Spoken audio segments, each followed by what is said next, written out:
है दोस्तों, आज के युवा बाकी बातों में तो इतने आधुनिक हो गए हैं, लेकिन मेरी समझ में अब भी यह नहीं आ रहा है कि वे अपने भविष्य के बारे में इतने संकुचित रवैया क्यों रखते हैं। हर दिन अवसर बढ़ते जा रहे हैं। आपकी सफलता कॉलेज की डिग्रियां या पारिवारिक पृष्ठभूमि से नहीं नापी जाती, बल्कि आपकी सोच के आकार से नापी जाती है। आप कितना बड़ा सोचते हैं, यही आपकी उपलब्धि के आकार को तय करती है। तो आइए देखते हैं कि हम किस तरह से अपने सोच के आकार को बड़ा कर सकते हैं। अगर हमें अपनी कमियों का पता हो तो यह अच्छी बातें हैं। इनसे हमें यह पता चलता है कि हमें किन किन क्षेत्रों में सुधार करना है। अगर हम सिर्फ अपने नकारात्मक पहलू को जान पाए तो आप फंस जाएंगे।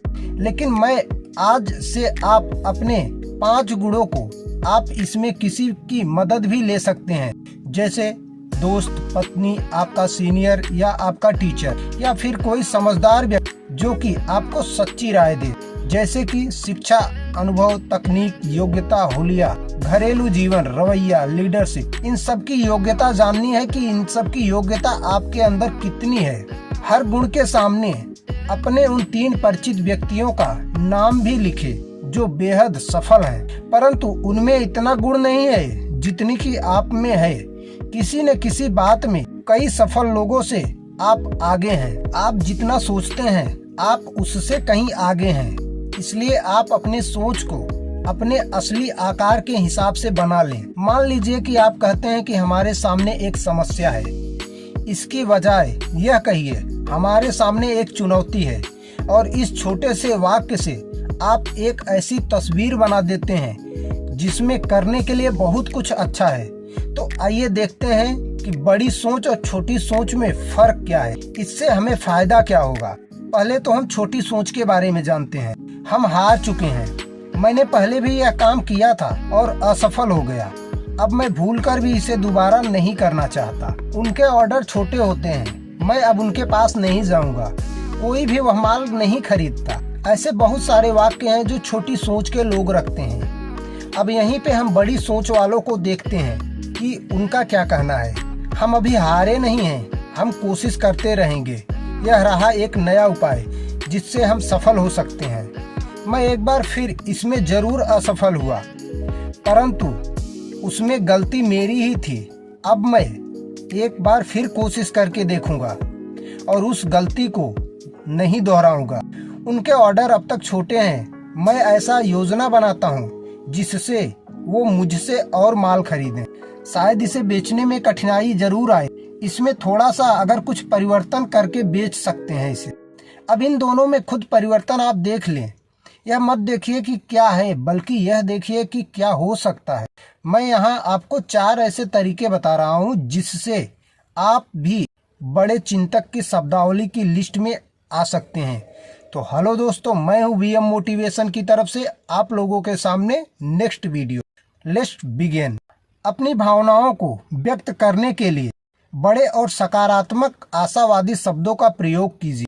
जब कोई आपसे पूछता है आप आज कैसा महसूस कर रहे हैं, तो आप उसे जवाब देते हैं, मैं थका हुआ हूँ, मुझे सिर दर्द है, काश कि आज शनिवार होता, मेरा आज बहुत बुरा हाल है। तो आप अपनी स्थिति को अपने ही हाथों बिगाड़ रहे हैं। इसके बजाय जब कोई आपसे पूछे कि आप कैसे हैं या आप आज कैसा अनुभव कर रहे हैं, तो जवाब में हमेशा कहिए बहुत बढ़िया या बहुत शानदार।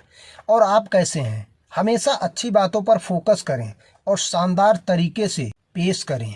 दूसरी बात, किसी से भी बातें करते वक्त चमकीले, खुशनुमा, सकारात्मक शब्दों का प्रयोग। यह आप नियम बना लें। आप अपने सभी दोस्तों और सहयोगियों के लिए बड़े और सकारात्मक शब्द ही बोलेंगे, और किसी तीसरे आदमी के बारे में बात करें तो आप उसकी बड़े शब्दों में तारीफ करें। बहुत अच्छा अपना काम करता है, ढंग से करता है, वह किसी की बुराई नहीं करता है और ना ही वह फालतू की बात करता। याद रखें कि उसकी बुराई की बातें ना करें और उसके प्रति घटिया और अपशब्द का प्रयोग ना करें। देर सवेर वह बात उसे पता चल जाएगा। इससे आपका काम भी बिगड़ सकता है। तीसरी और इम्पोर्टेंट बात है, तारीफ करें। चाहे वह आपकी पत्नी हो या ऑफिस का कोई कर्मचारी हो या फिर आपका कोई दोस्त, तारीफ जमकर करें और तारीफ भी ऐसी करें जो कि सच्ची हो। झूठी तारीफ न हो कि दिखावे के लिए आप सिर्फ अपना काम निकालने के लिए तारीफ कर रहे हैं। तारीफ दिल से करें और सच्ची तारीफ करें। मोस्ट इम्पॉर्टेंट 4th पॉइंट, जब किसी के सामने अपनी योजना को बताएं और ध्यान रखें योजना बताते समय सकारात्मक शब्दों का प्रयोग करें। जब दूसरे आपकी बातें सुनते हैं या आप यह भी उनसे कह सकते हैं, मैं आपको एक अच्छी खबर सुनाना चाहता हूँ, या हमारे पास एक ऐसा सुनहरा अवसर है। तो उनका दिमाग एक आशा की ऐसी उम्मीद जगा देती है। अगर वहीं पे आप यह कहें कि हमें यह काम करना है, चाहे आपको पसंद हो या न पसंद हो, तो उन्हें आपका काम बोझिल लगने लगता है। तो आपको ऐसा नहीं करना है। आपको जीत का वादा कीजिए और आप समर्थन हासिल पा जाएंगे। सपनों का महल बनाइए, कब्र मत बनाइए। तो हेलो दोस्तों, यह वीडियो आप लोगों को कैसा लगा कमेंट करके हमें ज़रूर बताएं। अगर आप नए हैं तो हमारे चैनल को सब्सक्राइब कर लें, बेल नोटिफिकेशन को ऑन करके रखें, जिससे हमारी नेक्स्ट वीडियो आने वाली सबसे पहले आपको मिले। Thanks for watching.